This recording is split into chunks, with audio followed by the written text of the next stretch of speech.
தினமும் கடினமான வேலைகள் அல்லது முக்கியமான வேலைகளை செய்யாம தள்ளி தள்ளி போட்டுக்கிட்டே இருக்கும். அப்புறம் பண்ணிக்கலாம் அப்புறம் பண்ணிக்கலாம் அப்படின்னு சொல்லி இந்த ப்ரொகாஸ்டினேஷன் தான் நம்மளுடைய சக்ஸஸுக்கு மிகப்பெரிய தடையாகவே இருக்கு. இப்படி தள்ளி தள்ளி போடாம வேலைகளை சுலபமா முடிக்கிறதுக்கு ஒரு 21 டெக்னிக்ஸை பிரைன் ட்ரெஸி ஈட் தட் ஃப்ராக் அப்படின்ற புக்கில் சொல்லியிருக்காரு. அதாவது காலையில் எழுந்தவுடன் தவளை. அவர் இந்த கடினமான வேலையை நம்ம எதை பார்த்து நம்ம தள்ளி தள்ளி போட்டுகிட்டே இருக்கிறோமோ அந்த வேலையை ஒரு தவளையோடு ஒப்பிட்டு சொல்கிறார். காலையில் எழுந்தவுடனே முதல்ல அந்த தவளையை சாப்பிட்ருங்க. இப்போ கஷ்டமான வேலையை முடிச்சிட்டிங்கன்னா உங்களுக்கு மற்ற வேலையெல்லாம் ஈஸியாக இருக்கும் அப்படின்னு சொல்கிறாரு.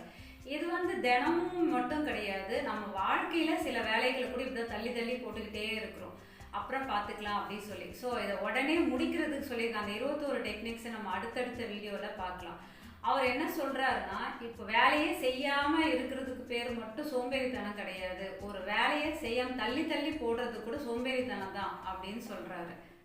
நம்ம சக்ஸஸுக்கு ஒரு தனிப்பட்ட டேலண்ட் எதுவும் தேவை கிடையாது, டெய்லி டிசிப்ளின் இருந்தாலே போதும் அப்படின்னு சொல்கிறாரு.